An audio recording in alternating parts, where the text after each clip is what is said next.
Dengue fever جس کے cases Pakistan میں اس وقت تیزی کے ساتھ بڑھ رہے ہیں، کیا ہوتا ہے؟ ڈینگی فیور بیسیکلی ایک وائرل انفیکشن ہے جو کہ ایک خاص قسم کے مچھر کے کاٹنے سے ہوتا ہے، جسے ہم ایڈیز ماسکیٹو کہتے ہیں۔ جب یہ مچھر کاٹتا ہے تو مچھر کے کاٹنے سے علامات ظاہر ہونے تک تقریباً 2 دن سے لے کر 2 ہفتے تک کا ٹائم گزر سکتا ہے۔ اب اس کی ابتدائی علامات کیا ہوتی ہیں؟ سب سے پہلے تو بخار ہو سکتا ہے، فلو لائک سمٹمز ہو سکتے ہیں، جوڑوں میں درد ہونا، سر میں درد کا ہونا، پٹھوں میں درد کا ہونا، جسم کے اوپر ریش بن جانا، متلی یا پیٹ میں درد کی کیفیت ہونا۔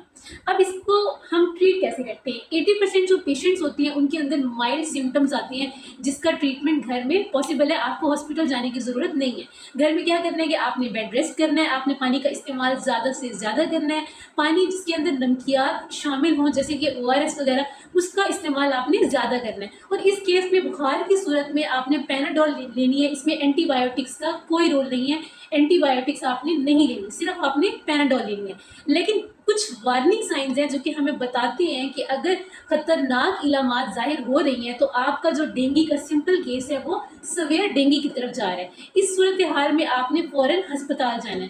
اب وہ علامات کون سی ہوتی ہیں کہ اگر آپ کو پرزسٹنٹ وومٹنگ ہو رہی ہے، یعنی کہ مسلسل آپ کو الٹیاں آ رہی ہیں، رک نہیں رہی ہیں، اس کے علاوہ آپ کے پیٹ میں شدید درد ہو سکتا ہے، یا آپ کے چھوٹے پیشاب میں، بڑے پیشاب میں، یا آپ کے ناک کے راستے سے خون آ سکتا ہے، تو اس صورتحال میں آپ نے فوراً ہسپتال جانا ہے۔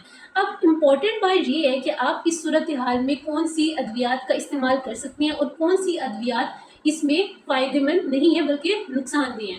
آپ پیناڈول لے سکتے ہیں، پیراسیٹامول لے سکتے ہیں بخار کی صورتحال میں، لیکن آپ نے ایسپرین نہیں لینی، آپ نے بروفین نہیں لینی، آپ نے NSAIDs وغیرہ کا استعمال نہیں کرنا، کیونکہ اگر آپ کو ڈینگی میں ایک کنڈیشن ہوتی ہے وائرل ہیمریجک فیور، اگر آپ کو وہ ہو گئی ہے تو اس کنڈیشن میں یہ ادویات نقصان دہ فائدہ مند نہیں ہے۔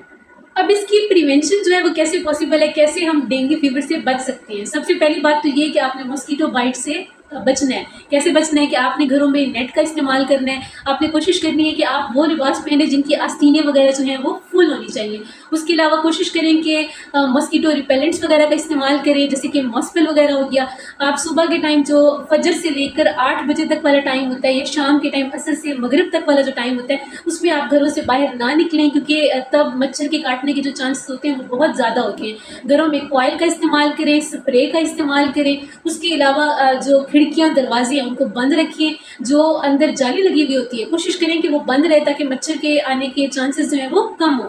اس کے علاوہ جو بریڈنگ سائٹس ہوتی ہیں ان کی، اس سے پریونٹ کرنا ہے، جہاں پہ وہ انڈے دیتے ہیں، جیسے کہ جہاں پہ پانی جو ہے وہ کافی دنوں سے کھڑا ہوا ہوتا ہے، ان جگہوں سے ہم نے بچنا ہے۔ تو ان چیزوں پہ آپ اگر عمل کریں گے تو ہم ڈینگی فیور سے جو ہے وہ بچ سکتے ہیں۔ اگر آپ کو میری ویڈیو پسند آئے تو فالو کرنا مت بھولیے گا۔ تھینک یو، اللہ حافظ۔